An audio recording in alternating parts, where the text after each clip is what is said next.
Pag-aralan po natin ngayon is, I want you. Ikaw ba, gusto mo ng bago? Amen. For sure, yung bago na gusto mong yan, bagay lamang po yan. Amen? So, meron po ba dito na gusto yung pagbabago sa buhay niya? Amen. Hindi lang dito sa buhay na ito, kundi yung buhay niya kay Christ. And this is what,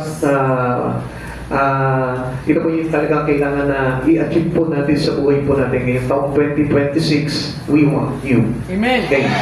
Everyone likes new things.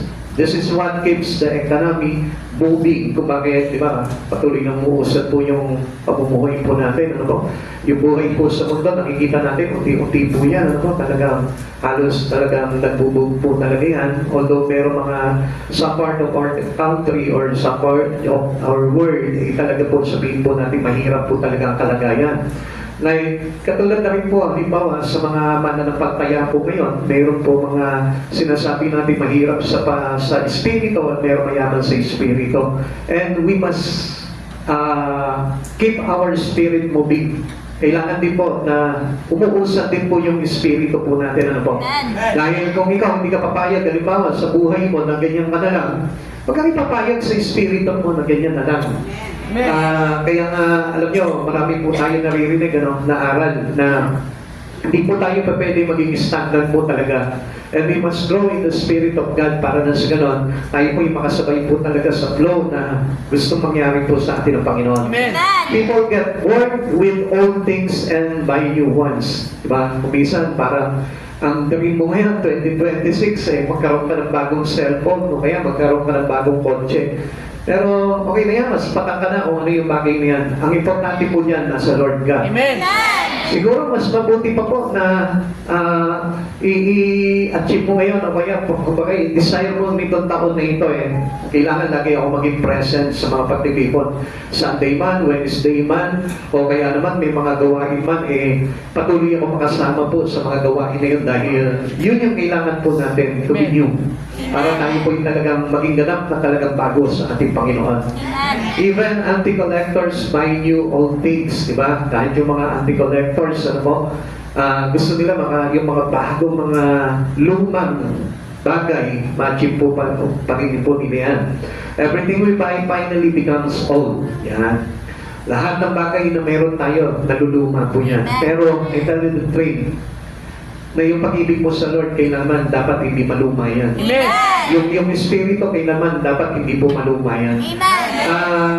Ang pinakamaganda po dito, alam nyo, ang katotohanan po dito, na kailangan po magsikapan po natin yung mga bagay sa espiritu. Yung dating, sabi ko nga po sa inyo, yung dating na the past few years na tamad ka pagdating sa mga gawain ng Panginoon, yung lagi parang wala kang gana sa mga bagay na yun. Alam nyo, magpapakita po kasi yun na patay yung ating espiritu. If you have no appetite about the things in the spirit, ang larawan po nun ay patay sa espiritu. Kaya nga, ito po mismo yung panghusan po natin sa buhay po natin. 2026, I want the true things in the spirit. Amen. Dapat yun po yung isikapin po natin. Ano po? And the real fact in all these things is God makes things new. Kahit ang Diyos gustong maging bago pa. Amen. Gusto ng Diyos na ayusin yung buhay po natin. Yung mga kasama po natin, katulad po nung naririnig po natin, ano? Alam niyo, dahil sa mga testimony ng mga kapatid natin dito, may matututunan na tayo Amen. It can inspire every one of us. Nakikita niyo nga po si brother, kahit na meron po siyang karamdaman. Pero sinisikap niya, sabi niya gano'n, bakit ako maghihintay pa na gumaling ako? Kung pwede naman ako maglingkod na ngayon. So, tama po yun. Dahil, ano po yung kailangan po natin? Kaya nga ang Lord, di ba? Kung napansin po natin yung kay Sidicayos po nun, na kung saan yung sabi sa kanya ng Panginoon, di ba? Mamamatay ka na. Pero, anong ginawa ni Sidicayos doon? Nag-repent siya sa Lord o nagpakumbaba siya sa Panginoon, humingi siya sa Panginoon ng extensions of his life. Amen. Kaya pinagbigyan naman po siya ng Lord po doon, no? Another 15 years binigay sa kanya ng Lord. And then, sinamantala niya yung pagkakataon niyon na makabalik siya sa Panginoon. Alam niyo mga kapatid sa Panginoon, maswerte po tayo dahil ang Diyos hindi po tayo nililimitahan sa buhay po natin. Kasi until now, ang daming pag-asa po sa buhay natin. Dahil gusto po talaga ng Lord na tayo po mismo magbago po tayo. God makes new things up. God makes things new. We discovered this in the first and last book of the Bible. Kaya mapapansin natin, during Genesis, creation, pinakita ng Lord, gusto niya na magkaroon ng bago. Ano po? Amen. In His right. And then, pagdating naman po ng Revelation, gusto niya palitan ng bago. Yung mga bagay na para magang binubulok ng sistema ng sanlibutan ito. Now, alam niyo mga kapatid sa Panginoon, kung tayo po mismo maunawaan natin itong bagay nito, tayo man gusto ng Lord na maging bago. At ayaw ng Diyos na manatili po tayo sa bulok na sistema ng pamumuhay po natin. Dahil alam ng Diyos na everything shall pass. Lahat po ng bagay po dito sa mundo na ito, maglalaho po yan. Amen. Kaya makita ng Diyos na ang tao po nakapokus na lang sa mga temporary things na lamang sa buhay natin eh. Mas lalo pinapahalagahan na po ng tao yung kabuhayan na lamang po dito sa mundong ito. Pero yung buhay na walang hanggan, yun po yung para nawala po nila na halaga sa buhay po nila. The Bible begins and ends with a newly created paradise. Kaya pagdating po nito, pagkatapos po nitong mundo po na ito, itong age na ito, papalitan po ito ng Diyos ng bago po, which is the new earth and the new heaven. What are some of these new things? Ano pa po ba yung mga bagay na bago na gagawin po ng Panginoon? Ano po? Now, number one, God makes things new when Christ is received. Pag tinanggap po natin ang Panginoon sa buhay po natin, really accepting Christ in your life, nagkakaroon ng pagbabago sa buhay natin. Amen. At isang indikasyon po sa isang tao na talagang may pagbabago po siya, na tinanggap niya talaga si Kristo sa buhay niya, is changes. Amen. Hindi po ba pwede na halimbawa, after receiving Christ Jesus, wala na bago sa buhay mo, wala na bago sa pananaw mo, wala na bago sa kaisipan mo, wala na bago po doon sa mga bagay na ginagawa mo, I tell you, hindi po pagtanggap po sa Panginoon sa Kristo yan. It is deceiving. Hindi po natin masasabi na tinanggap ko si Kristo sa buhay ko, and then after all, I stay with my old life. Kapatid sa Panginoon, huwag mong padaya yung sarili mo sa mga bagay na yun. Amen. And listen to the words of God para na sa ganun, ma-realize mo at makita mo yung sarili mo kung talagang meron ka ng pagtanggap sa Panginoon. Amen. Amen. Alam niyo yung mga bagay sa Panginoon sa Kristo, we cannot disregard it. Amen. Hindi po natin matidisregard yun. If we truly accept Jesus in our life. Amen. Kung talagang tinanggap po natin si Jesus sa buhay mo, magbabago na po yung sistema mo eh. Amen. Yung dati na parang wala kang kagana-gana sa mga bagay sa Panginoon, magkakaroon ka ng gana. Amen. It is because you received the Spirit of God, and the Spirit of God already is dwelling upon you. Amen. Nagdodwell na sa puso mo, sa buhay mo, sa pagkatao mo, yung Espiritu ni Christ, kaya nandun na po yung pagtulak sa iyo, meron na pong kumokontrol sa iyo, para gawin yung mga bagay na espiritual, Amen. para gawin yung mga bagay na makalangit, para gawin yung mga bagay na mabuti. Kung bakit po nagkakaroon po tayo ng changes, it is because of the Spirit of God. Amen. Kaya nga sabi ko nga po sa inyo, you must realize the three things in you. Ang buhay po natin ay tatlo po yan. Meron po tayong katawan, kaluluwa, at espiritu. Kaya nga, you must recognize both of these things. Amen.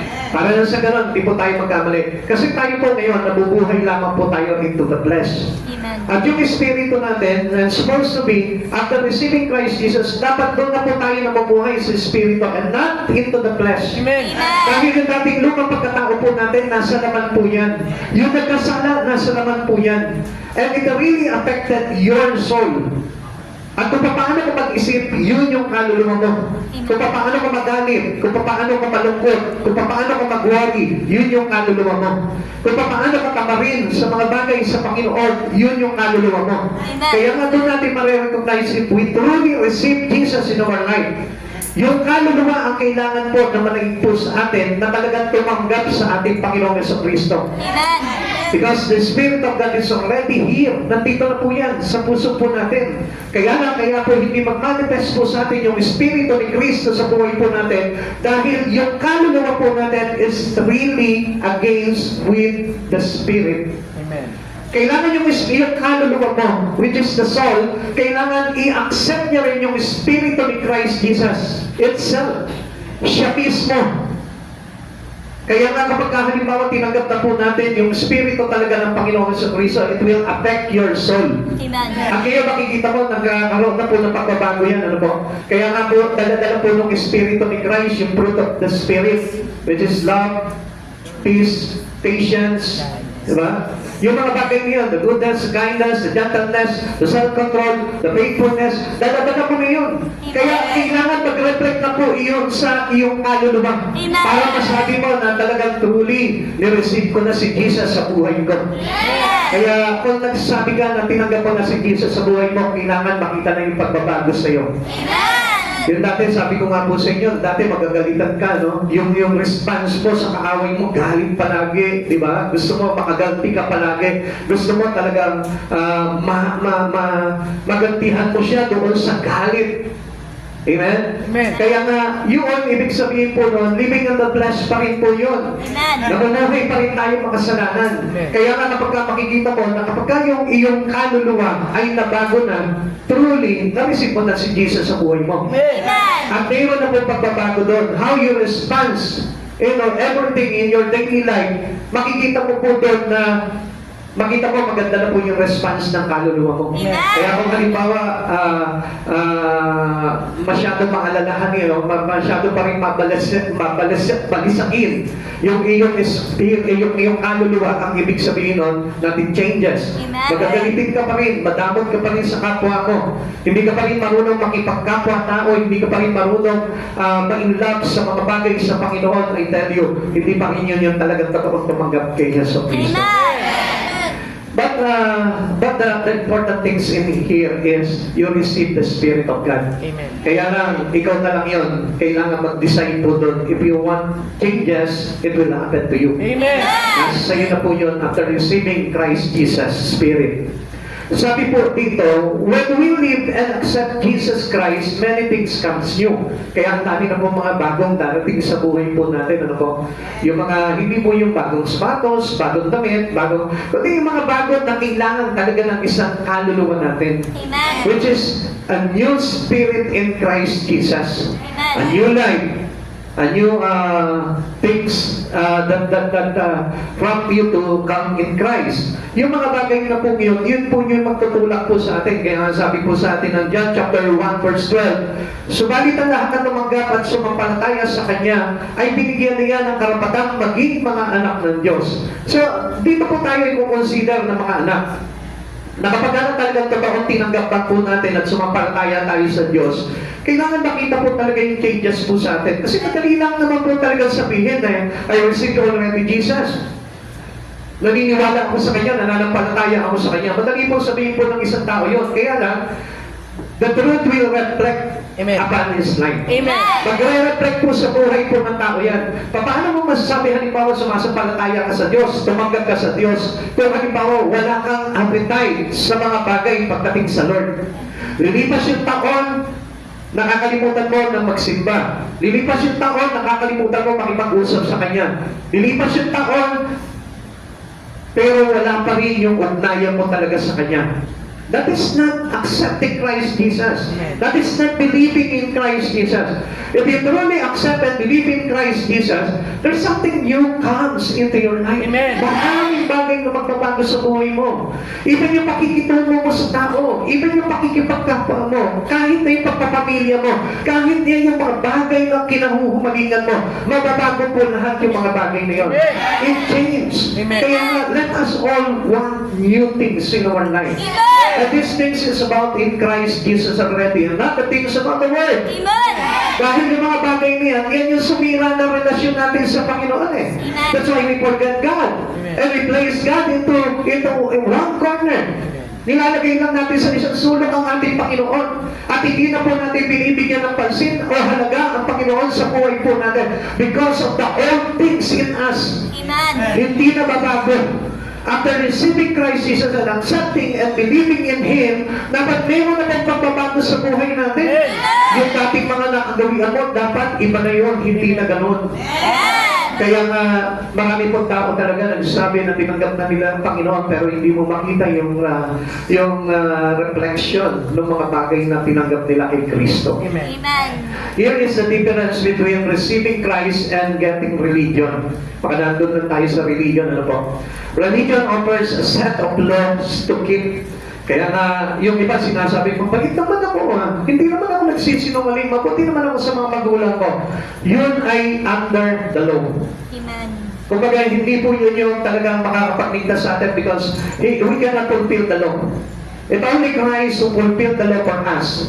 Siya lamang po yung talagang nagsakatuparan nitong batas na ito at wala po nang naligtas na tao sa pamamagitan ng pagsunod sa kautusan. Amen. Kaya nga kapag ganun po yung pananaw natin, mabait naman ako, matulungin naman ako sa kapwa ko, nagbibigay naman ako, nagsisimba naman ako. Come on, kapatid sa Panginoon. Hindi po iyon yung source ng kaligtasan po natin. Because we are being saved in the power of Christ Jesus, which is the grace of God. Amen. Christ offers a new life and the power to live in. Kaya kung mapapansin po natin, after receiving God, after receiving Jesus, makita mo may bagong pamumuhay ka na. Amen. Yung dati, you are uninterested into the things about God. Ngayon, nagkakaroon ka na ng interest. Yung dati parang, ano ba itong Bible na ito? Wala ka pong curiosity about that. Maaring, okay, sumasagi sa isipan mo, pero wala kang pakialam. Pero this time, after receiving and believing Christ Jesus, doon na po tayo nagkakaroon ng talagang deeply curiosity about the words of God. Amen. Doon na natin tinutuklas, doon na natin sinasaliksik, doon na po natin pinabasa, isinya sa ulo at ipinapamuhay yung salita ng Diyos. Bakit? Kasi it is something new that Amen. coming into your life after receiving Christ. Amen. Yun lang po yung totoo na tumanggap po sa ating Panginoong Jesucristo. Hindi po yan nagpapakita ng katamaran. Hindi po yan nagpapakita ng kawalan ng gana. Because losing your appetite means it is dying in your spirit. Amen. Ibig sabihin, you have almost died in your spirit with God, in your relations to God. Kaya nga kapag wala ka ng appetite pagdating sa Lord, nawawalan ka ng gana, nananamlay ka pagdating sa iyong pagsamba sa Panginoon, ay hindi po yun yung larawan ng talagang nagbago ka. Amen. At tumanggap ka kay Jesucristo. Amen. Lalo na kapag halimbawa, bago ka pa lang na tumataklap sa Lord, mainit na mainit po yan. Halos hindi pa nagliliwanag, hindi pa sumisikat ang araw, makikita ko bihis na yan para magpunta sa church. Pero hindi nyo pa napapansin, kapag nananamlay na yung espiritu mo, ang tendency po nun parang halos ayaw mo na mag-church. Huwag na lang kaya ako mag-church ngayon. Malamig ang panahon ang sarap matulog. Ganun po yung naisipan po natin. Laging may kumontra sa atin. At alam niyo kung bakit? Because of your weak spirit. Weak relations to God. Amen. Weak of your soul. Dahil nagkakaroon po ng kahinaan po yung ating kaluluwa dahil yung kaluluwa po natin ang hinahanap na po niyan yung mga bagay na kumbaga parang kung ano yung nararamdaman niya na lang. Halimbawa, nararamdaman niya, tinatamad ako ngayon, feel na feel niya po yung matamalan na yun. Halimbawa, sinasabi niya, inaantok ako ngayon, feel niya po yung pagkaantok na yun. So, ibig sabihin, wala po yung connected ng iyong connection ng iyong soul into your spirit. Amen. Kaya nga kapag nagkaugnayan po yung espiritu ng Diyos at yung iyong kaluluwa, sigurado po yan makikita mo, mabubuhay po talaga yan. Amen. Yan yung nangyari po doon sa upper room noong mga panahon po yun. After receiving the Holy Spirit, ano nangyari po? Nag-ignite po lahat sila. Amen. Nag-alap po sila, nagbaga yung kanilang pananampalataya, nabuhay po sila. Walang sinabi po doon na nanamlay o kaya naiwan doon sa upper room, hindi sumama sa paghayo. Wala po doon sa kanila. Kaya nga mga kapatid sa Panginoon, doon po natin ma-realize na kung there's something already changed na nangyari sa buhay po natin, ibig sabihin nun, it's all about the Spirit of Jesus that is moving in your life. Amen. Gumagalaw na si Jesus sa buhay mo nun. Kaya huwag ka magtataka kung bakit halimbawa palasimba ka na ngayon at willing-willing ka na ng pakikinig ng salita ng Diyos at ipinamumuhay mo na yung mga bagay na yun. Ang ibig sabihin po nun, nagre-reflect na po, yung nagmamanifest na yung Espiritu ni Jesus sa buhay po natin. 2 Corinthians chapter 5 verse 19. Ang ibig sabihin sa pamamagitan ni Kristo, ang mga tao ay ibinilang ng Diyos na kaibigan at hindi na niya tinatandaan ang kanilang mga kasalanan at kami naman ay inatasan niyang ipamalita ito. Ano sabi po dito? Kapatid sa Panginoon, ganito po kasi yan. Tayo kapag tayo po ay connected na po into the Spirit of God, meaning it is our relations to Him. Nabuo na po, na-reconcile na po tayo sa Panginoon. And it will be treated as a friend of God. Tayo po ay kumbaga parang tinuturing na po tayo mga kaibigan ng Diyos. At alam niyo ba, kapag tayo po ay may relasyon na po sa Panginoon, lahat ng kasalanan po natin hindi niya na tinatandaan, kinakalimutan na po. Because you are new already. Binago na tayo ng Panginoon. Kaya nga, do not look unto your fault or your mistake or your sin from the past. Kung talagang tinanggap mo na si Jesus sa buhay mo, wala ka nang dapat na ipagkaalanan po doon. Dahil ang Diyos po mismo nagsabi po sa atin, according to Paul, sabi niya po ganun dito, sa pamamagitan ni Kristo, ang mga tao ay ipinilang ng Diyos na kaibigan at hindi na niya tinatandaan ang kanilang mga kasalanan. So kaya nga po yung pinapahayag po sa atin itong mga bagay nito para magkaroon po tayo ng pagpapahalaga sa isang pagbabago. Nakap talaga totoo, tinanggap natin si Jesucristo sa buhay po natin, kailangan makitaan po talaga tayo ng changes. Changes that comes towards to Christ Jesus. Hindi po yung changes na nabago lang yung pananamit mo, naayos lang yung buhok mo. Hindi po yung ganun changes, nagsisimba ka lang. Hindi po yung ganun yung changes. Ang changes po natin, makikita naman po sa atin, yung fruit of the Spirit, which is comes from the Lord. Nagiging mabuti ka na, nagiging mabait ka na, nagiging mahinahon ka na, nagiging palaibig ka na sa mga kapwa mo, you love one another na. You have joy in your heart, even though kulang ka sa mga bagay na gano'n, kahit na may problema ka, pero na-emphasize pa rin sa buhay mo yung kagalakan. May kapayapaan ka pa rin. Meron ka pa rin kahinahunan, meron ka pa rin kabutihan sa puso. Yun pa rin yung nakikita po sa buhay po natin. Hindi po kayo parang nawawalan tayo ng gana sa mga bagay-bagay dahil halimbawa, dumating sa atin ang problema, pas muna ako sa pag-church, pas muna ako sa mga bagay na spiritual, di muna ako magpe-pray.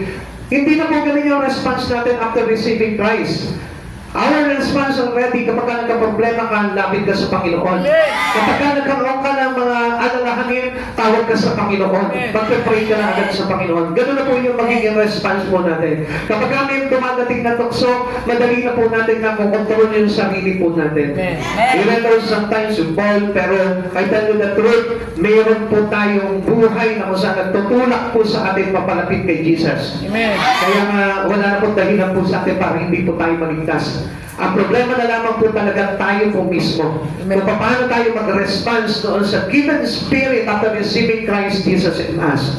Kaya tandaan po natin, mahalaga po talaga na mayroong manifestation na pagbabago sa buhay po natin after receiving Christ. As it comes to faith in Christ and all things pass away. Lahat dapat ng luma ng pagkatao mo dapat lumipas na po yan. Kaya kung mapansinin po natin ang dami po mga Christian na makikita mo, the same old things nandun pa rin sa puso po nila. Yung galit nila nandun pa rin. Yung unforgiveness nila nandun pa rin. Yung sama ng ugali nila nandun pa rin. Yung karamutan nila nandun pa rin. So ibig sabihin, it is not truly receive Christ in their life. Wala pa rin yung kanilang simpatya pagdating sa mga bagay sa Panginoon. Wala pa rin po yung kanilang pag-ibig sa mga bagay sa Lord. Kaya nga doon makikita po natin na talagang it is only fake. Maaring dinadaya lamang po natin yung sarili po natin. The true one is, after receiving Christ, kailangan makita po sa atin talaga na yung pagkahilig po natin pagdating sa mga bagay kay Kristo. That person's sins are forgiven. He or she has a new record. Sabi nga po sa atin kanina, buburahin na ng Diyos eh. He deleted all our sin.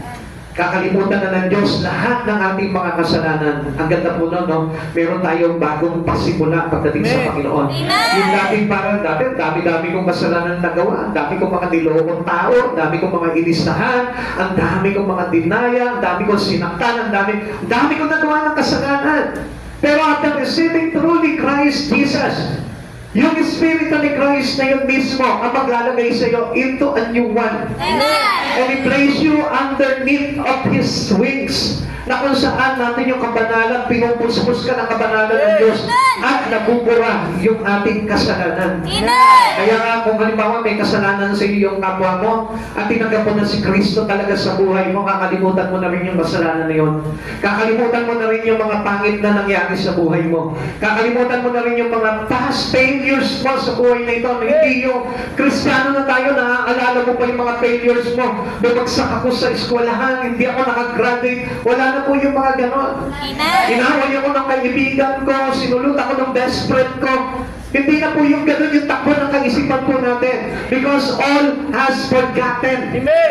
Pinalimutan na ng Diyos para sa atin yung mga bagay na yun. Kailangan tayong move on. This new year, I want new. Amen. Dapat na tayo po mismo, magkaroon na rin po tayo ng tamang kaisipan, bagong kaisipan na nagsasabi sa atin, move on. Amen. Tayo po'y umusad na sa totoong pananampalataya kay Kristo. Hindi ba yung, di ko makakalimutan yung utang sa akin ni ganito. Naalala mo pa rin yun eh. Amen? Although tama lang, magbayad tayo ng utang kasi kailangan talaga yun. Pero kung halimbawa nandun sa case na kung saan niloko ka, dinaya ka, pagkaya mo na yan, kalimutan mo na yan. Dahil yung kasalanan mo, tandaan mo, kinalimutan ng Panginoon. Amen.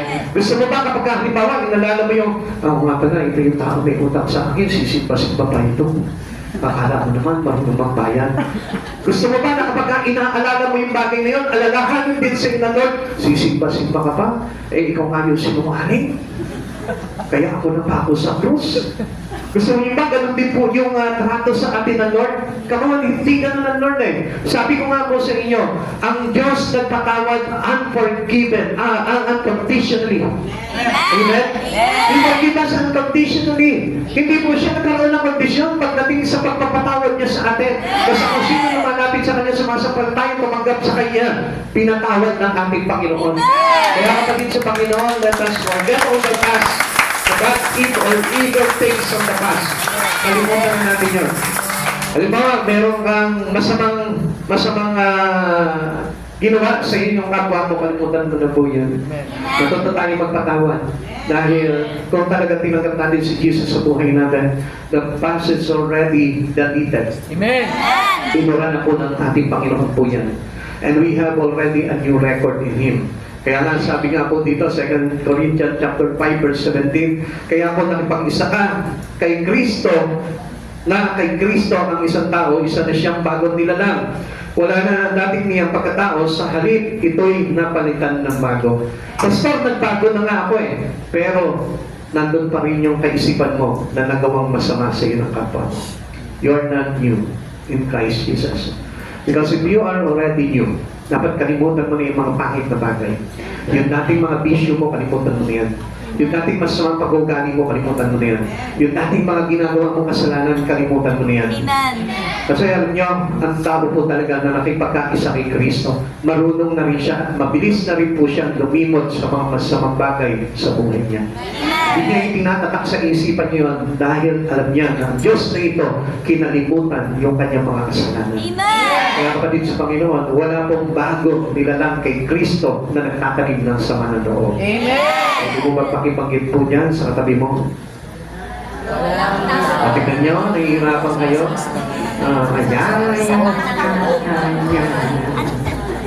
Para kayong mga baka na ngayon. Hindi na masabi eh. Pagka naging Christ ka na, wala na po yung sama ng loob. Amen. Amen. Hindi na po tayo nagsasatanim ng sama ng loob dahil dapat kinakalimutan na natin yan. May nasabi sa iyo masama yung kapwa ko, kalimutan mo na yun. Because you are new in Christ Jesus. Dati nang isipin yung bago mo, I want you, I want you. I don't want to live anymore into my past. Yun yung nagsira ng buhay ko. Yung galit ko sa kapwa ko. Kaya ako nagkasala dahil sa galit ko sa kapwa ko. Kaya nga ang dami nakakapatay dahil sa galit niya sa kapwa niya eh. At hindi pa po siya mahustuhan. Napatay niya na yung kanyang kagalit. Gusto idamay pa yung pamilya. Amen? Amen. So after receiving Christ, magkaroon ka na ng pagpapatawad. Burahin mo na lahat ng sama na loob. Burahin mo na lahat ng galit. Amen. And you truly receive God. Amen? Hindi lang tayo yung nagiging cause ng pagka-stumble ng kapwa po natin. Amen? Kaya nga mga kapatid sa Panginoon, sabihin mo sa katabi mo, magbago ka na. Magbago ka na. Sabi mo, we want you. We want you. Yung kailangan natin, yung isang panimula, yung isang talagang totoong pagbabago. Hindi po yung nakakalimutan natin ang Diyos palagi sa buhay natin. Yung nagbabago lang sa atin yung taon eh, yung year, yung bilang, 2025, napalitan ng 2026, pero still, ikaw pa rin yan eh. You are already Christian, pero it looks like nothing. Nothing changed. Amen. Amen? Ito pa rin yan eh. Nagpamitan ka lang ng buhok mo. Wala naman nagbago eh. Yung ugali, yung pa rin eh. Hindi pa rin rebanded yung buhok. Ay, yung ugali eh. Buhok lang ang nareband. Pumuti lang yung balat mo, pero hindi yung budhi mo. Amen? Naging maayos ka ng magdamit, pero gusot-gusot pa rin yung kaloob-looban mo. This is how we want you. Kailangan natin talaga ng bago. At yung bago na yun is to receive Christ Jesus in your life. Amen. Kaya nga, ang dami mga bagay na kumbaga parang dami natin dinidiscriminate sa buhay po natin eh. Kaya po tayo nagkakaroon ng discrimination sa buhay eh, because of that. Dahil meron tayo mga bagay na expectation na hindi naman po talaga pasok sa standard po talaga ng ating Panginoon. Things that the persons love before lose their appeal. Dapat wala na po sa yung parang hindi na po attracted sa iyo yung bagay na yun. Yung mga bagay na dati na buhay mo na wala pa kay Kristo, dapat hindi ka na attracted doon. Hindi ka na naiinggit sa kayamanan ng kapitbahay mo. Hindi ka na naiinggit doon sa mga title po nila. Hindi ka na naiinggit kung ano man yung meron silang magagandang bagay sa buhay nila. Dahil tayo po mismo, ang appeal po natin ngayon is the things above. Amen. Yung mga bagay na po sa Panginoon, yung kinaiingitan natin at gustong-gusto natin na ma-achieve po natin sa buhay po natin. Amen? Amen. Amen po ba doon? Amen. O masarap pa rin maingit sa mga kapitbahay natin. Kaya marami pong marites eh. Kaya Kristiyano na marites pa eh. Paano? Ang daming inggit. Alam niyo po ba yung mga marites? Mainggitin po yan eh. Kaya nga bumubuo sila ng mga istorya sa mga kapwa nila kasi hindi nila matanggap na mas maganda sa kanila yung kapitbahay nila. Hindi nila matanggap na mas mayaman sa kanila yung kanilang mga kaibigan. Hindi nila matanggap na mas okay yung pamumuhay ng kanilang mga kapatid. Pero ang hindi nila alam, dapat na tayo mga Kristiyano ang kinaiingitan. Bakit? Kasi tayo full access na doon sa kanila. Sila, nagbibilang pa ng pera nila dito. Amen? Ikaw, anong gusto mong bilangin? Yung pera mo? O yung mga bagay na naghihintay sa iyo sa langit? Napag-isip ka pa, no? Masarap pa rin magbilang ng pera. Nasa yan. Basta, isa lamang dapat na tatak natin sa puso po natin, I want you. Amen. After I receive Jesus, I want you. Kailangan ko na ng bago ngayon. 2026, huwag lang yung number ang palitan mo. Palitan mo na yung dating pagkatao mo. Yung mga bagay na masama sa iyo, palitan mo na yan. Amen. Receiving Christ brings a new nature, new hope, and new heavenly home. So, mapapansin po natin dito, no? Ang gaganda ng mga bagay na ito na bago. Na kapag ni-receive natin ng Panginoon, meron na rin po tayong bagong paraiso na paglalagyan sa atin ng Lord. A new home, pag-asa sa Panginoon. And a new heavenly home, meron na po tayong bagong tahanan sa langit. Amen. The new believer has new understanding of spiritual things. Ito pa yung mahirap po dito. Alam niyo, kaya marami pong mga Christians still hirap po sila. They are hard to understand the things about God. Alam niyo po kung bakit po nag-struggle po sila about understanding in God? Because they are not truly believers to Christ Jesus. Kasi tayo po mga tumanggap po sa Panginoong Jesucristo, kasabay nito binigyan po tayo ng pangunawa sa mga bagay ng spiritual. Kaya hindi po tayo mag-i-struggle po sa pakikinig po ng salita ng Diyos at sa pagpapabuhay ng mga bagay na ito. Alam niyo ako nga po, kapag mayroong mga bagay na hindi ako nag-iintindihan sa Lord, ang ginagawa ko, nagpe-pray na ako sa Lord, Lord, ipaunawa mo sa akin to. And then makikita mo, magugulat ka, makikita mo, ipapabasa niya sa iyo. Magugulat ka na, hindi mo naman hinahanap pero ipapabasa niya sa iyo.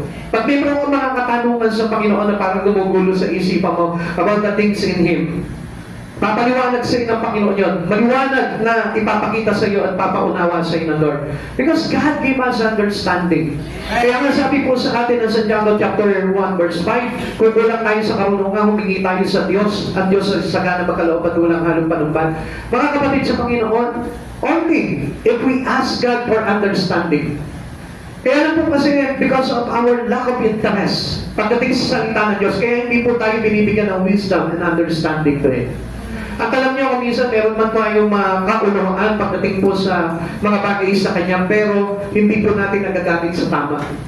Hindi po natin nagagamit sa mga bagay na talagang nakaayon sa ating Panginoon. Kaya hindi pa rin po tayo nakakaunawa ng kasakatan. Pero alam niyo po, kapag ipinagamit po natin yung buhay po natin for the glory of God, to share the gospel to others, to reach them and to save them, alam niyo po ba, yung full understanding ibibigay sa inyo ng Lord. Kung ang hangad mo ay magligtas ng kaluluwa, kung ang hangad mo ay magdala ng kaluluwa sa Panginoon, makikita mo talagang yung full understanding and wisdom ibibigay sa inyo ng Lord yan.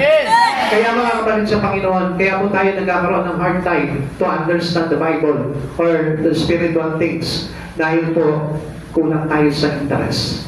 Kulang tayo sa desire. Kulang tayo to reach God in our life. Kaya minsan parang hindi na natin inaabot ng Panginoon eh. Lord, okay na to. Basta, okay na, nakakapagsimba na ako. Okay na yun.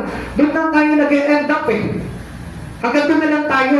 Hindi na tayo nag-exert pa ng mga bagay-bagay sa buhay po natin para ma-reach out natin deeply yung pag-ibig ng Diyos sa buhay po natin. Kaya nga minsan, mabilis panlapigan ng tao eh. Mabilis makabitaw ang tao because of his lack of interest in the things in God. Amen. New things begin at the new birth. Na kapag tinanggap natin ang Panginoon sa Kristo, ibig sabihin niya, ipinapanganak na tayo sa Espiritu ni Christ. Amen. At kapag pinanganak tayo sa Espiritu ni Christ, ibig sabihin, taglay na natin yung Espiritu ni Kristo. Amen. At hindi na po tayo mag-struggle sa mga bagay-bagay sa buhay po natin. Hindi na tayo malilito doon.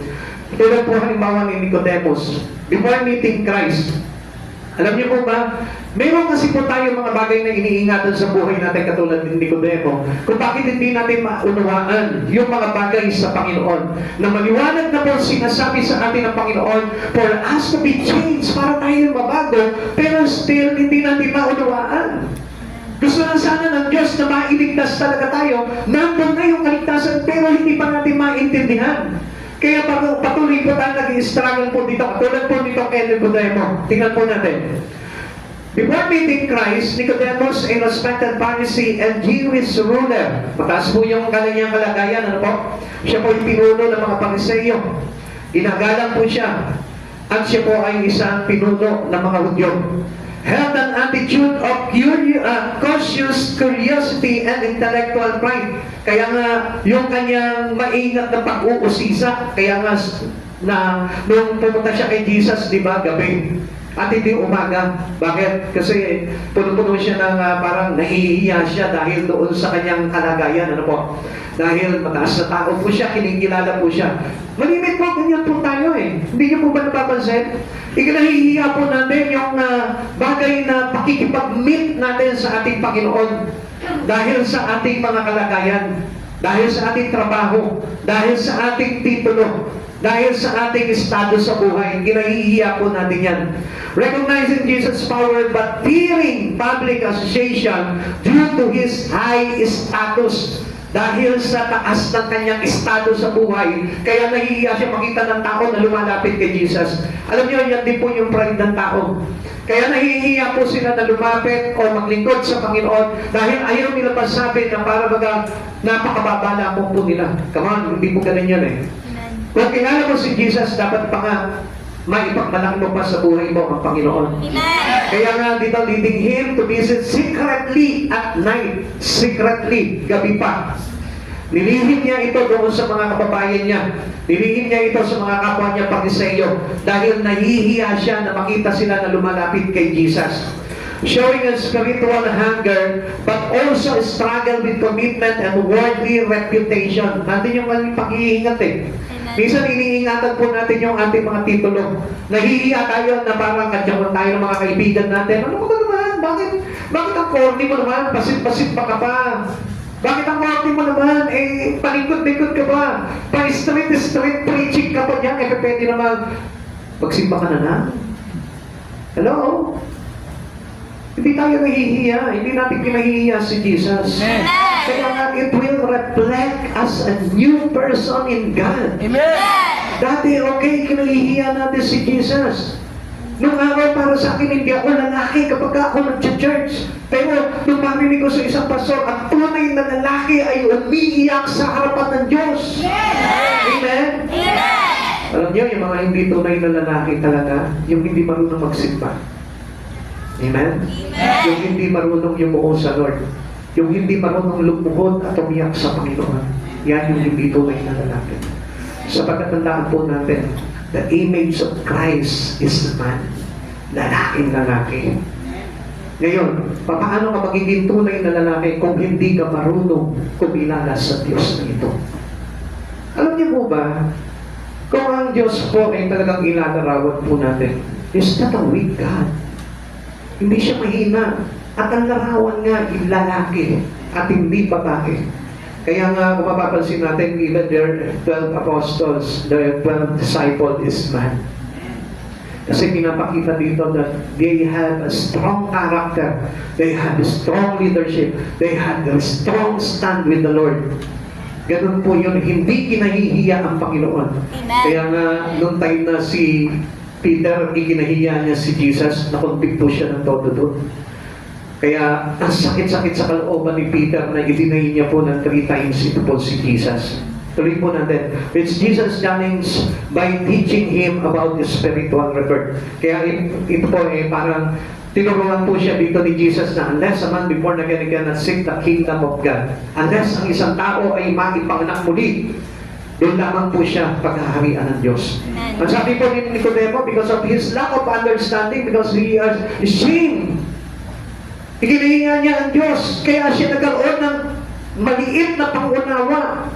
Kaya hindi niya naunawaan yung mga bagay sa Panginoon. Bakit? Kasi it's not being proud of Christ Jesus. Amen. Curious lang siya. Gusto niya lang na makilala ito si Jesus. At gusto niya lang as a Pharisee, gusto niya lang maintindihan kung ano yung bagay na ginagawa nitong tao na ito. Kung bakit naging popular po si Jesus doon. Na naghihimala, gumagawa ng mga bagay na matuwid.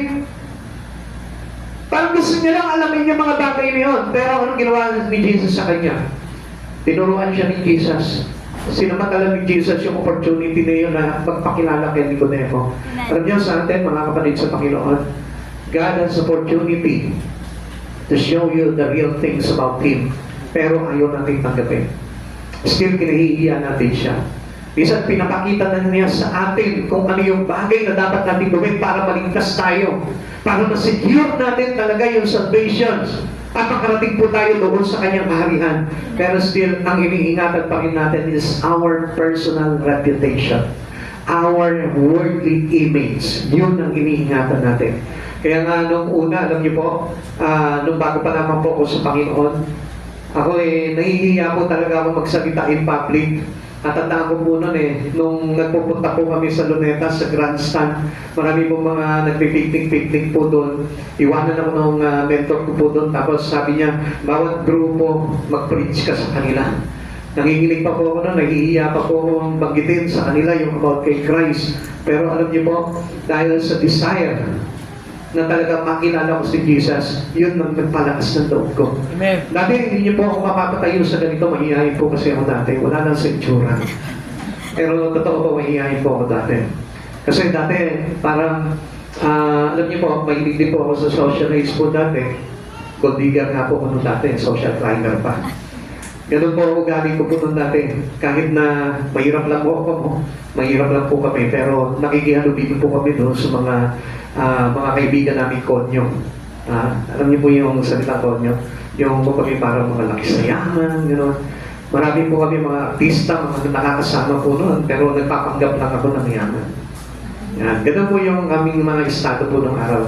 Kaya nung time na nakakilala ko sa Panginoon, nahihiya-hiya pa po ako. Kapag pinagtatawanan po ako ng mga kaibigan ko, praise the Lord, praise the Lord. Di siya, Father, lahat na natawag sa akin, tinawag na nila. Ako naman, lumalakat ako. Dire-diretso lang kami.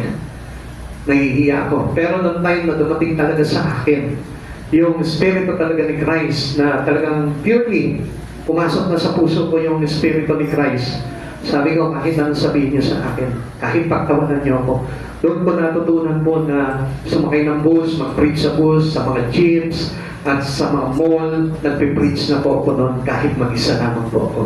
Sabi ko, iba po talaga kapag proud ka kay Christ. Iba talaga kapag pumasok na sa buhay mo si Christ. There's something new that will happen to you. A lot of new things that is coming. Ang daming mga magagandang bagay na darating sa'yo. Yung mga magugulat ka na lang, iniwan mo yung trabaho mo, tapos naglalakad ka, walang kamalay-malay, biglang may mag-aabot sa'yo.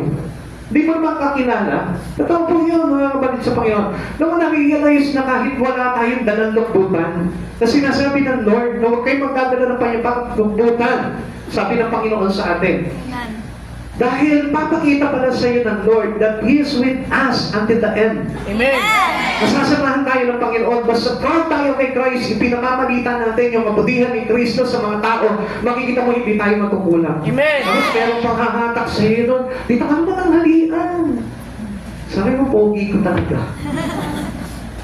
Pero hindi po yun ang katotohanan doon. Dahil nabe-bless po sila dahil kapag nakakarinig po sila. Tapos sasabihin pa siya, di ba? Minsan, di ba? Pagpurihin mo naman kami. I-bless mo naman yung buhay namin. Ganun po yung maririnig mo sa kanila. Tatapin-tapin mo na parang nandun si Kristo sa buhay mo. And you are now being proud of Christ. At yun po yung parang tibok na ng puso mo na sarap pa ng dali nitong Jesus na ito sa buhay mo. Kaya lahat ng mga sulok po doon sa amin, sa Valenzuela, yung mga slum area po doon, yung mga squatters area doon, pinasok ko po yun. Na kahit bumabaha po doon, may mga lumulutang-lutang na kung ano-ano. Something, mater-mater. Grabe, talagang proud ka pa rin na idalhin po doon si Jesus. Yung iba, ay, kadiri naman dito, ayoko dito. Ganun yung iba mga kasamahan ko noon dati. Pero ginagawa ko, ako, sige, tuloy ako. Tapos magpipreach ka doon sa kanila, nakatayo ka katabi nung nung Poso Negro, yung septic tank, butas. Umuulan, bumabaha. Kaya nga yung mga mater-mater, dumadaloy, kumakaway pa, nag-hallelujah rin. Pero hindi natin hinahiya ang Panginoon, hindi tayo napapigil doon. Kasi pag nandito na sa puso mo talaga si Kristo, there is something new. Amen. That happens into you. Even in your spirit, makakamdaman mo na you belong already to God. Amen. Hindi mo yun, nandun ka na sa gawain, parang, asan si Jesus? Hindi ko maramdaman ng Lord. Meron po ba pagkakataon sa buhay natin na asan nga yung sinasabi nitong Jesus na ito, hindi ko nararamdaman. Kaya nga alam niyo dito ngayon sa oras, sa panahon po ng araw, dati kapag nag-preach na yung pastor, ay hagulgulan na agad kami, umiiyak na agad kami. Nadudurog na agad yung puso namin. Alam niyo kung ano pa lang ang pag-preach ng pastor noon? Pag lumapit kayo sa Lord, pagpapalain kayo, umiiyak na kami. Samantala ngayon, sigawan eh. Pagpapalain kayo na lang, hey! Tuwang-tuwa. Pero sa amin nun, alam nyo, umahagulgol kami kasi nararamdaman namin yung presence ng Lord. Even in the simple preaching of the pastor, durog na durog yung puso namin. Uuwi kami, matatapos po yung gawain, namumukto yung mga mata po namin. Hindi sa antok, kundi sa kakaiyak dahil nararamdaman namin si Kristo sa buhay namin. Amen. And if you want to experience that kind of presence of God, make sure na talagang daladala mo ngayon si Jesus sa puso mo. Amen. And that was something new. Yun po yung bago. At yun yung dapat na maranasan po natin dito. Hindi po yung para halos nakikinig ka ng salita ng Diyos, minamalap na yung pastor, gigil na yung pastor, nakuwawala na yung pastor, ikaw. Alam niyo, may nabasa po ako kagabi na kapag pala tayo, mag-ingat din po tayo sa pagtulog po natin. Dahil sa pagtulog po pala natin, ang dali pala tayo na-atake ni Satan into our dreams. Kasi nandun po pala tayo sa spirit pagdating na sa ganun. Kaya nga, huwag po tayo masyado mahimbing sa pagtulog. Especially kapag nasa gawain tayo ng Panginoon. Amen. Alam natin yan, nakakatakihin po tayo ni Satan po dyan. Kaya nga yung mga lustful dreams, naku, ingat po kayo dyan. Tsaka yung mga dreams of, di ba, yung parang Panood ka, di ba yung nananaginip, nagpipilang ng pera. Di ba? Ito, tuwa na siya, nananaginip lang pala siya. Yung pag-gising niya, kinukurot-kurot na niya pala yung ilong ng mister niya. Yan, nakita niyo yun? Okay na naman, naglalaro ng football ng sakit, di ba? Tapos, sa panaginip niya, pagsipa niya, gano'n yung mister niya, yung nasipa niya. Yan. Yun kasi ginagamit yun eh. Kasi, kaya, bakit ka ng pastor? Akala ko nakikipag-boxing ako, yung pala sinusunod ko na yung asawa ko kasi tinataniman ka ni Satan ng galit para mag-away kayo mag-asawa. So, minsan naalala ko na, naginip ako eh. Siguro, nung nakatulog ako, masama ang loob ko kay Sister Terry. Doon pa yun, hindi pa po kami wala pa po kami sa Panginoon. May nakaaway ako, hinabol ko, kikil ako. Malapit na. Paglapit sa akin, simantok ko. Nagising ako, umiiyak na si Sister Mary Ann. Sabi ni Sister Mary Ann, sabi ko, bakit ba umiiyak? Nakita ko nagdudugo yung uso. Bakit ano nangyari sa'yo? Sinuntok mo ako eh. Alam ko kasi, totoo yung panaginip ko eh. Hindi, totoo po yan. Ito eh, magayang uso niya talaga nun. Tapos ang kinagabihan, binawian ako. Sabi niya, nananaginip daw siya. Ginagpas ko ng kaldero. Sabi ko, ang galing mo naman mananaginip, nakakuha ka pa ng kaldero. Kaya mo, tinaning matagad ang kaaway. Kaya nga, ingat po. Ingat kayo, yung mga mag-asawa dyan. Ingat kayo, baka mamaya, huwag niyo kakatulugin ng masamahin loob ng mag-asawa niyo. Ha? Baka mamaya, managinip yan. Kayo din. Sino ba din yung mga mag-asawa na tutulog na may sama ng loob? Ha? Ingat kayo. Buti kong kaldero lang ang mahahawakan yan. Baka mamaya yung gas tank ang mahahawakan yan. Mas mabigat yung pagtinagos. Ayan? Okay. Ganon po kasi yung curiosity po nitong si Nicodemo nun. Kasama po yung kanyang hiya. Kaya hindi po siya naging proud. Pero ang opportunity na yun sinamantala po talaga ni Christ para mabago po yung pananaw niya. Tingnan niyo po, John chapter 3, verse 1 to 5. May isang ikinagagal lang na pinuno ng mga Hudyo, siya ay si Nicodemo. Kabilang din siya sa grupo ng mga Pariseo. Isang gabi pumunta siya kay Jesus at sinabi, Guro, nalalaman po namin, kayo'y isang tagapagturo mula sa Diyos sapagkat walang nakagagawa ng mga himalang ginagawa ninyo kung wala sa inyo ang Diyos. Sumagot si Jesus, pakatandaan mo, malibang ipanganak na muli ang isang tao, hindi siya makakita sa paghahari ng Diyos. Paano maipapanganak ng bang muli ang isang tao kung matanda na? Makapapasok pa ba siya sa sinapupunan ng kanyang ina para muling isilang? Tanong ni Nicodemo. Sagot naman ni Jesus, pakatandaan mo, malibang ang isang tao ay ipanganak na sa pamamagitan ng tubig at espiritu, hindi ito makapapasok sa kaharian ng Diyos. Kaya nga mga kapatid sa Panginoon, after receiving Christ Jesus already, magkakaroon na po tayo ng deeply desire. Amen. And you have interest about the things in God. Doon na po tayo makakaunawa ng mga bagay sa Panginoon. Pero hanggat wala kang interest sa mga bagay sa Panginoon, hindi mo talaga maiintindihan. Amen. Kahit thousands of words, millions of words na i-preach sa'yo, hindi mo pa rin maiintindihan kung ano yung bagay na gustong gawin sa ng Panginoon. It was passing into your mind. Maguguluhan ka pa rin at hindi mo pa rin maintindihan yun. Number 2, God will make things new when Christ returns. Sa pagbabalik ng Panginoon, mas maganda po itong bago na ito. Christ return for those who keeping their life into newness in Christ. Kaya nga kapag po tayo after receiving Christ Jesus in our life, kailangan manatili na po tayo sa pagbabago na yun. Huwag ka na mabalik sa dati. O kaya naman medyo mapagpag ka doon sa dati, agad ka umalis doon. Punta ka ulit doon sa bago na pagkatao mo kay Kristo. Kaya tandaan po natin yung mga kapatid sa Panginoon, never turning back. Amen. Huwag tayong tatalikod dahil ang pagtalikod po natin sa Panginoon, ito po yung mas sayang yung pangako ng Diyos na sa kanyang pagbabalik. Kaya marami po sa atin, akala po natin, it's easy to leave God in our life. Pero alam niyo po, it is dangerous to leave God. Na kapag iniwanan po natin ang Panginoon sa buhay po natin, ito yung magiging mamimiss po natin. Pagbabalik po ng ating Panginoon, hindi po tayo maisasama talaga ng ating Panginoon. Kaya yung pananatili po natin sa Panginoon, napakahalaga po niyan. Nananatili tayo at nagpapatuloy tayo at nagpapabago sa ating Panginoon. 1 Thessalonica chapter 4 verse 16 to 17. Sa araw na iyon ay maririnig ang isang tinig ng arkanghel at ang tunog ng trompeta ng Diyos at ang Panginoon mismo ay bababa mula sa langit na sumisigaw. At ang mga namatay at sumasampalataya kay Kristo ay bubuhayin muna. Pagkatapos tayo ng mga buhay pa at pag natitira ay titipunin sa alapaap kasama ng mga binuhay upang salubungin ang Panginoon sa ipapawid. Sa gayon, makakapiling natin siya magpakailanman. Kapatid sa Panginoon, ang promise ng Lord sa atin is to stay with Him Amen. in the newness in Christ Jesus.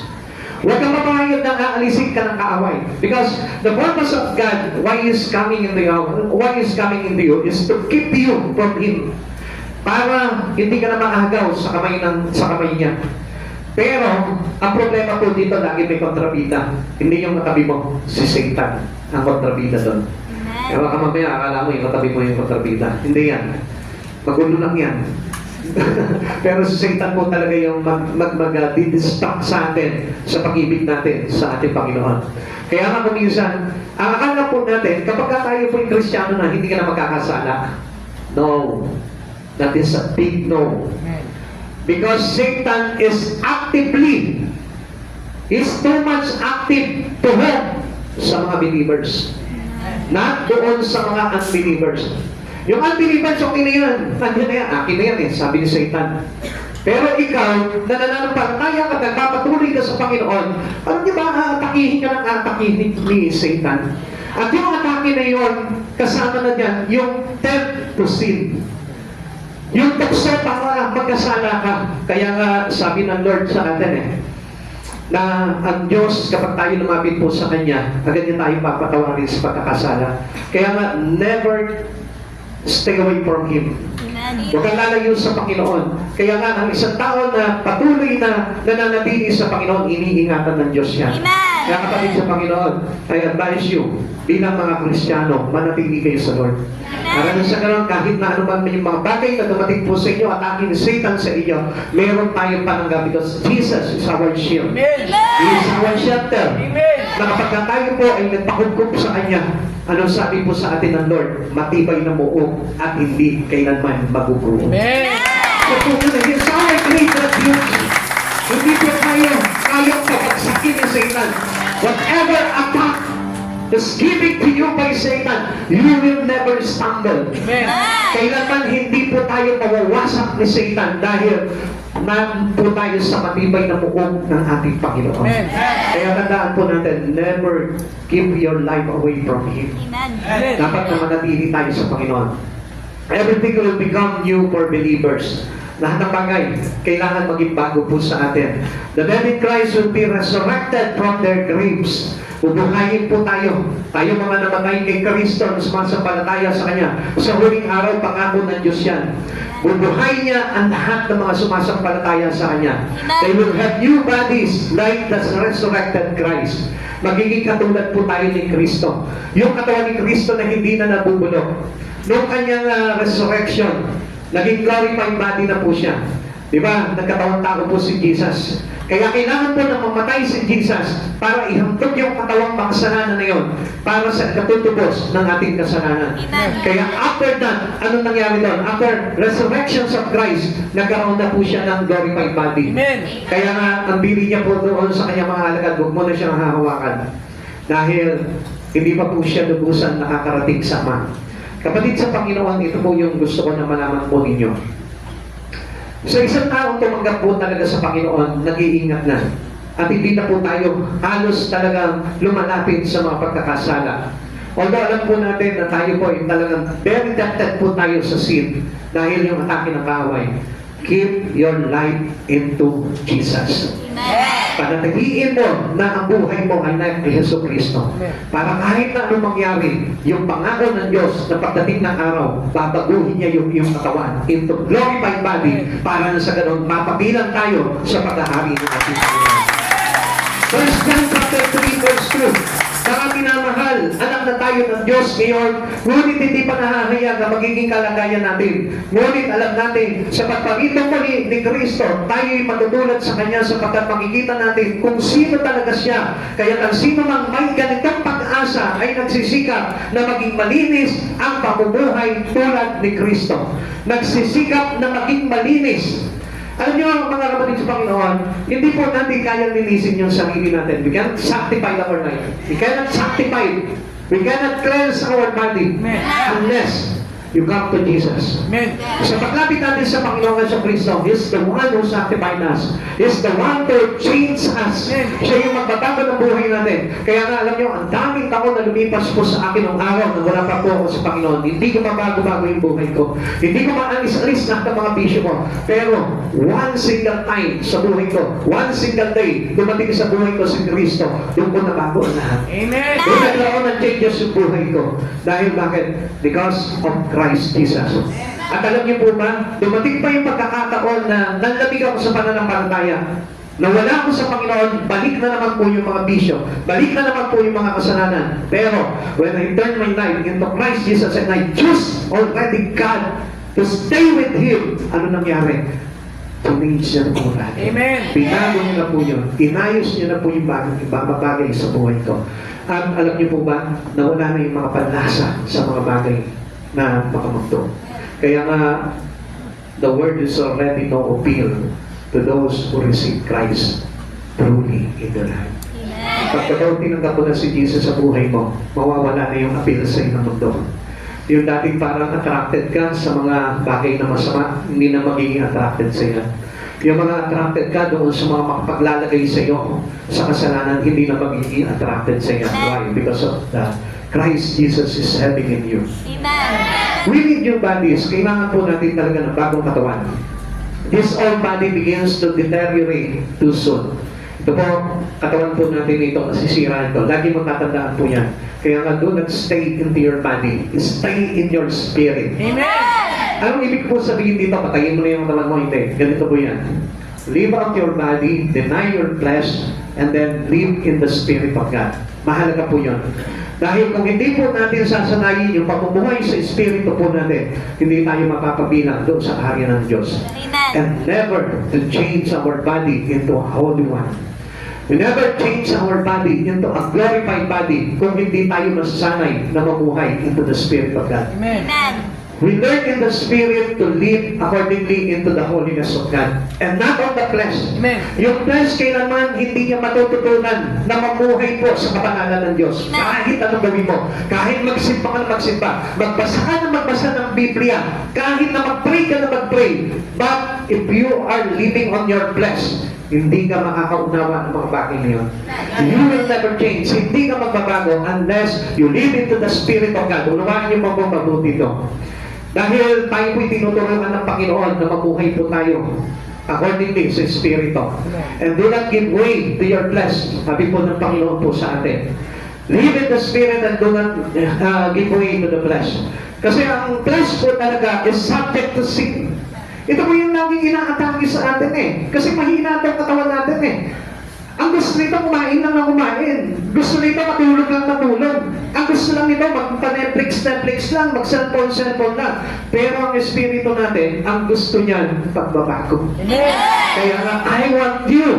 This 2026, dapat i-achieve mo yung goal na ito na I want you. Amen. Yung tayo po, para magkaroon ng bagong buhay, is to walk into our spirit. The spirit that given to us by God. Yun yung ipabuhay natin. Yung magkaroon ka na ng kasabigan sa pagbabago sa buhay kay Kristo.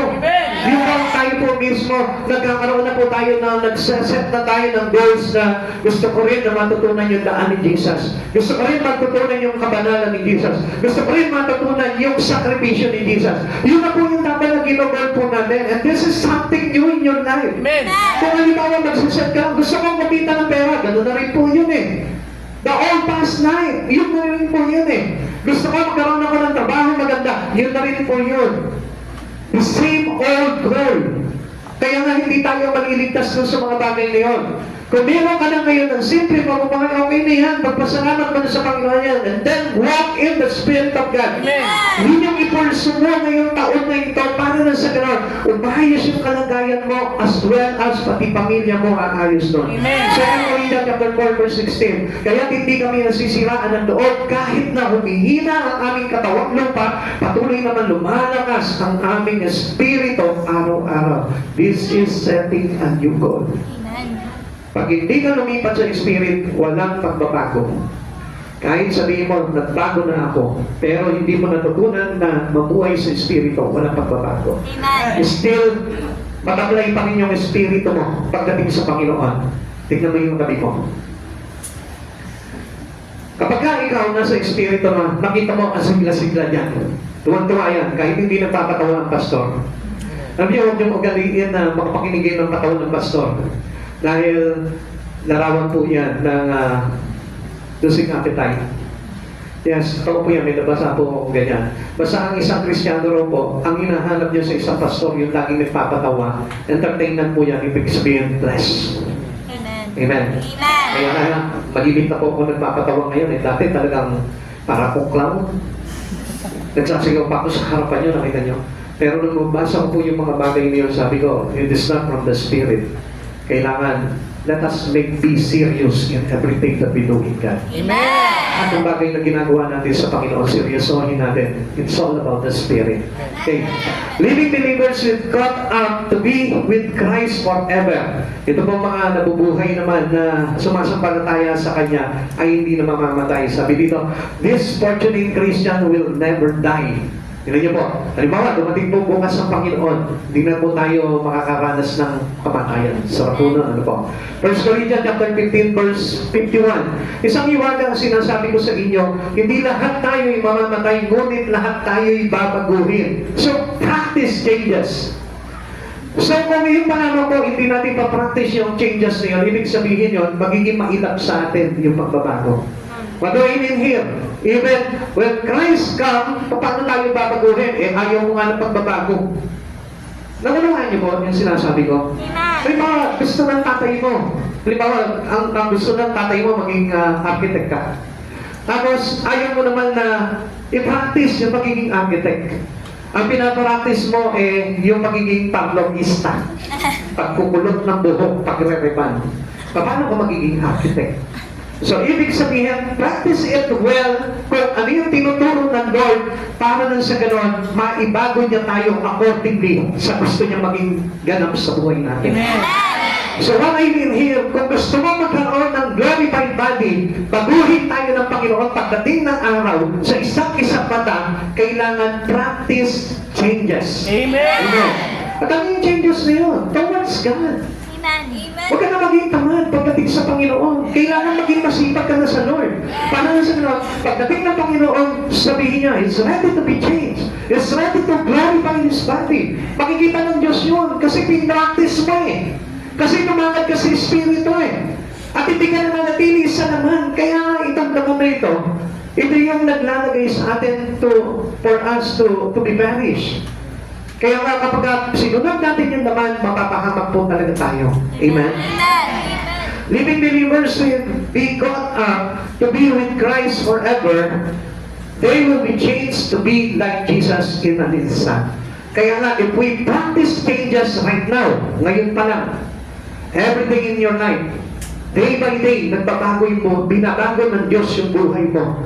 Dapat ipabago mo. Amen. Dahil pagdating ng araw, yung kaganapan na maging Christ-like ka, mangyayari yan. Amen. Pero kung ngayon pa lang matigas ang ulo mo, ayaw mo magpabago sa Panginoon, I tell you, hindi tayo magiging Christ-like. Amen. Because stubborn Christian cannot be, or he will not be in paradise with Christ Jesus. Amen. Kailanman, hindi po siya makakarating po doon. Kaya do not be stubborn. Huwag matigas ang ulo po natin. Amen. If God wanted us to be changed, then you do. Gawin po natin yun, magbago po tayo.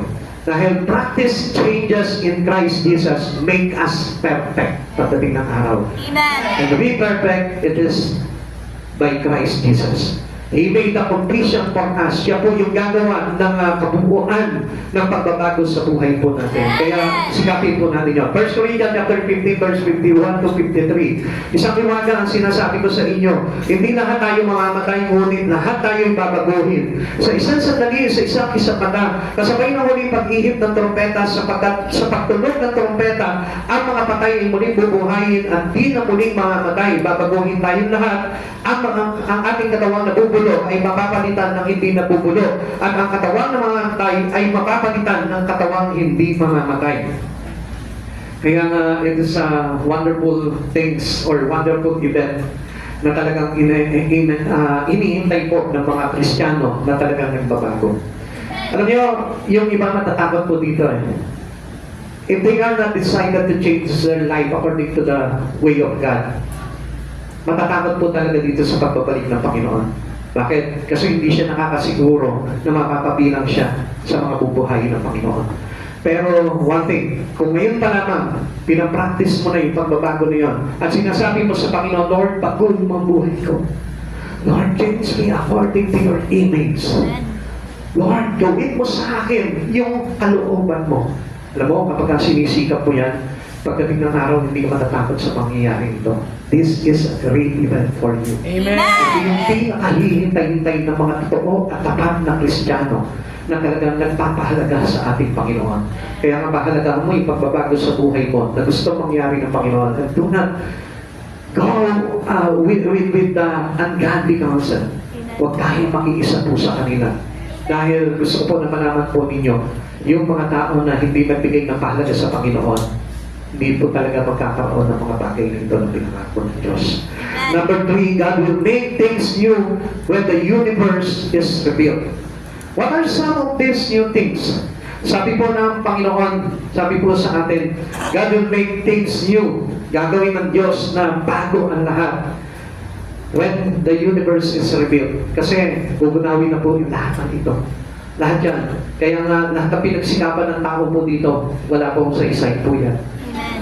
Pero yung pagsisikap mo na makapanatili sa Panginoon, yun na lamang po yung nag-iisa na talagang napakahalagang bagay na hindi mawawala sa iyo. Amen. Yung pagsisikap mo na manatili sa Panginoon, mayroon pong magandang bagay na mangyayari po dyan. I saw new heaven and new earth. Papakita po sa atin ng Lord niya na yung bagong langit bumababa po, yung New Jerusalem will be coming down from out of heaven. Payag 21 verse 1 to 6. Pagkatapos nito, nakita ko ang isang bagong langit at isang bagong lupa. Wala na ang dating langit at lupa, wala na rin ang dagat, at nakita ko ang banal na lungsod, ang bagong Jerusalem na bumababa mula sa langit, buhat sa Diyos, gaya ng isang babaeng ikakasal. Siya'y nakabihis at nakahanda sa pagsalubong sa kanyang mapapangasawa. Dito po muna tayo. Ang sabi po dito, at nakita ko ang banal na lungsod, ang bagong Jerusalem na bumababa mula sa langit, buhat sa Diyos, gaya ng isang babae, ikakasal. Siya'y nakabihis at nakahanda sa pagsalubong ng kanyang mapapangasawa. Come on. Diba sabi ko po sa inyo, practice changes. Amen. Yung pagpapractice po natin, pagsasabuhay po natin ng pagbabago, yan po yung paghahanda na hinahanap sa atin ng Lord. Tayo po ay naghahanda po tayo, kaya po tayo nagbabago. Kaya po, pinababago natin yung buhay po natin dahil gusto natin magpakalinis. At kung nakikita po natin ang mga babae po, pagka ikinakasal na po, kaya nga hindi po talaga biblical pagka ang isang babae nagpakasal ng kulay itim ang suot na trahe de boda. Meron po ba dito ang ikinasal? Itim, violet, red, yung kanyang trahe de boda. Come on, and tell you the truth, hindi po biblical yun. Dahil ang talagang biblical po na pagpapakasal ay nakaputi. Amen.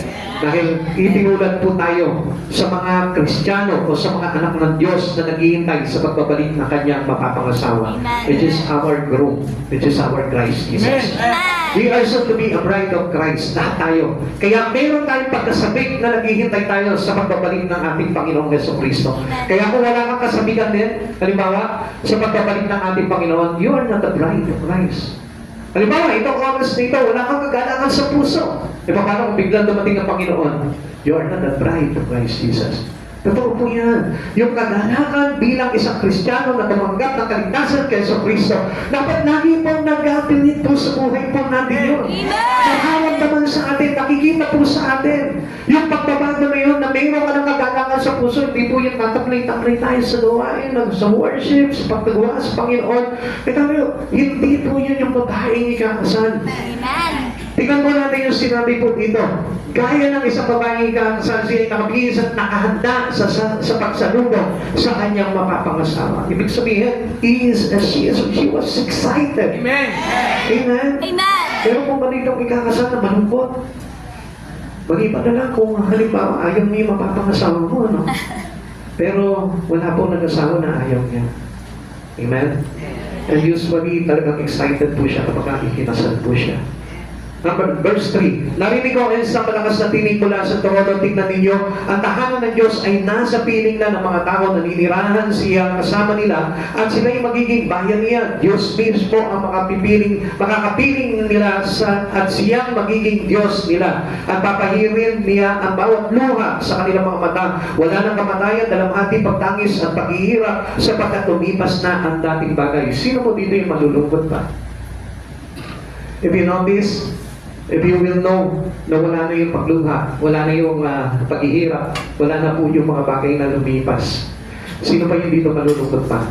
Kaya nga, kung ang isang tao ay nabago na at naligtas na kay Kristo, paano ka pa malulungkot sa pagsalubong mo sa Panginoon? Paano ka pa malulungkot sa iyong pagsamba sa Panginoon? Hindi ka na malulungkot dahil excited ka na any moment pagbalik ng Panginoon, masaya ka kasi kukunin ka na ng mapapangasawa mo. It is our groom, Christ Jesus. Pagkatapos ay sinabi na nakaupo sa trono, pagmasdan ninyo ang ginawa ko bago ang lahat ng bagay. So changes will be happen in a very moment. Tingnan niyo po. At sinabi niya sa akin, isulat mo sapagkat maasahan at totoo ang mga salitang ito. Sinabi rin niya sa akin, naganap na. Ako ang Alpha at ang Omega, ang simula at ang wakas. Ang sino mang nauuhaw ay bibigyan ko ng tubig na walang bayad mula sa bukal na nagbibigay buhay. So, ibig sabihin, it will be happen. Amen.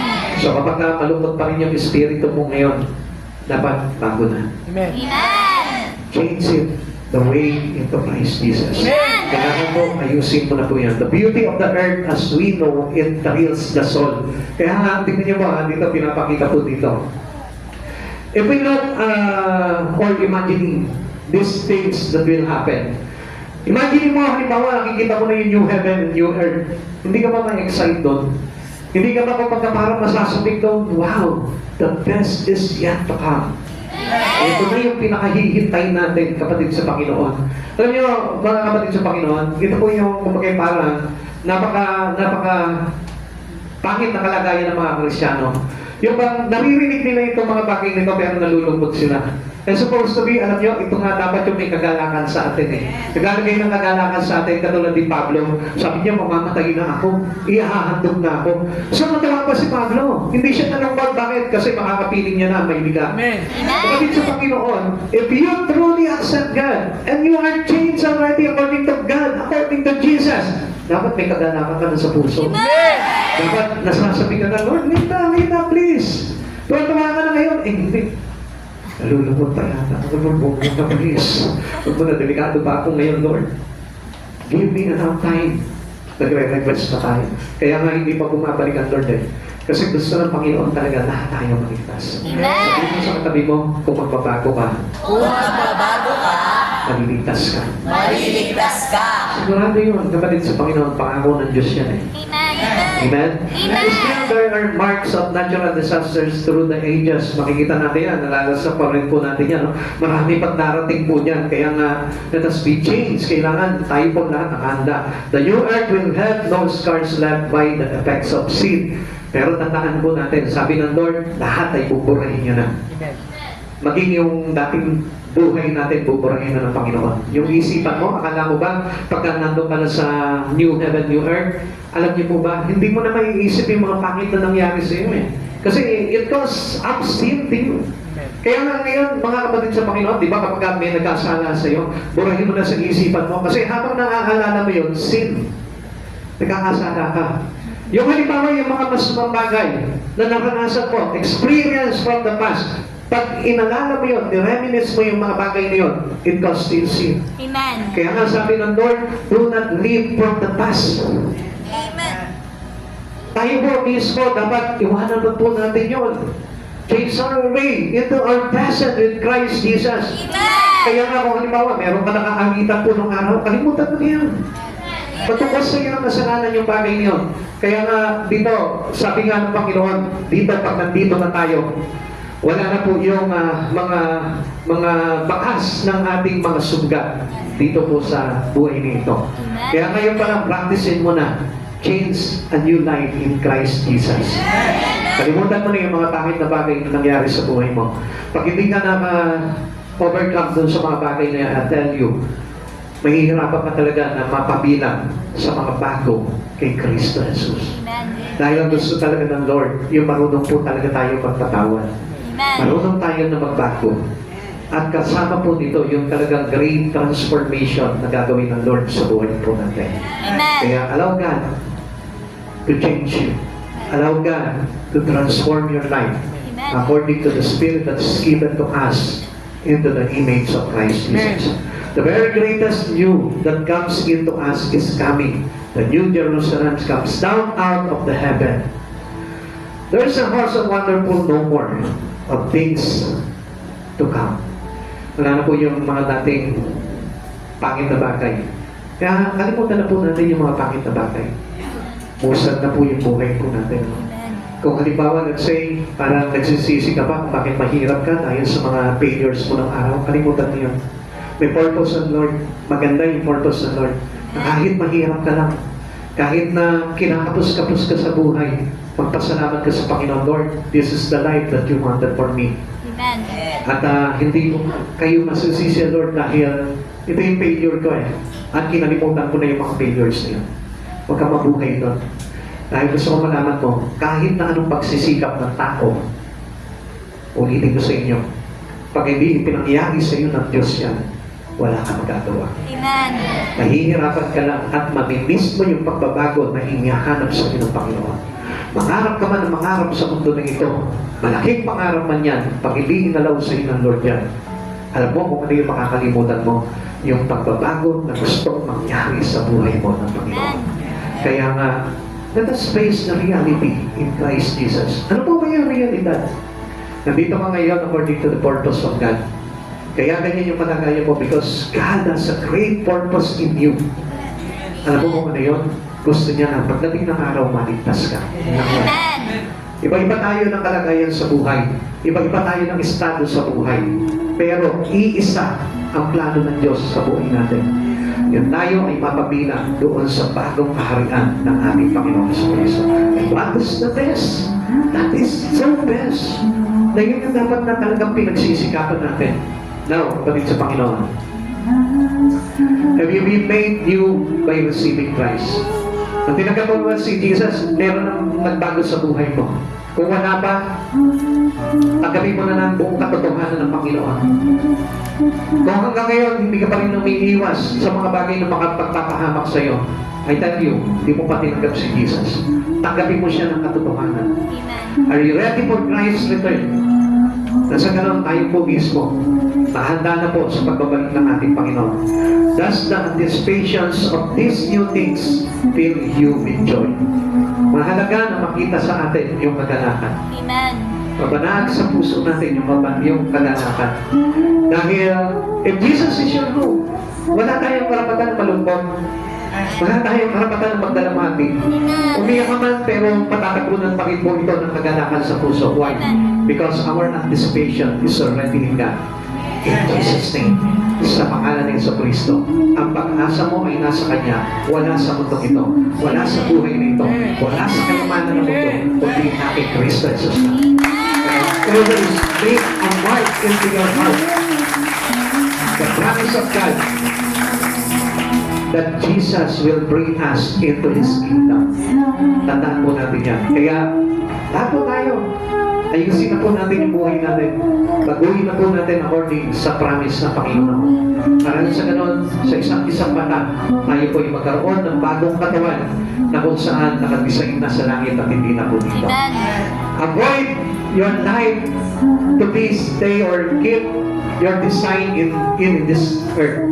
What? Kasi lagi natin sinasabi, ito kasi yung buhay ko eh. Come on, avoid it. Dahil hindi po talaga dito nakadesign yung buhay natin. Maybe you're blessed. Kaya nga sabi ng Lord, do not give way to your flesh. Huwag niyong bigyan ng pagkakataon ang inyong laman. Mabuhay kayo sa Espiritu. At kapag tayo po, natuto na po talaga tayo na buhay sa Espiritu, makikita niyo po yung kagandahan naghihintay sa buhay po na bawat isa sa atin. Masiyahan ka na kung ano yung meron ka. Magpasalamat ka na sa Panginoon at maglingkod ka sa Panginoon kung ano yung buhay na ipinagkaloob sa iyo ng Lord. Sapagkat hindi po pangit na buhay yan, meron ka. Kahit na yung nagsasabi niya na pinakamahirap siya dito sa church na ito, I tell you, hindi, mayaman ka. Amen. Akala mo na mahirap ka dahil nakatingin ka sa mga bagay. Pero kung nakatingin ka kay Kristo, gusto ko malaman mo, mayaman ka. Amen. Okay? Sapagkat hindi magbibigay ng kayamanan ng pundong ito, yung kaligtasan mo. At yung nagsasabi sa iyo, walang kwenta ang buhay mo dahil mahirap ka. Come on, may kwenta ka sa Diyos. Dahil nakakilala ka sa Diyos. At sa oras nito, kapatid sa Panginoon, tayo po lahat, pagsisihan natin yung mga kasalanan natin.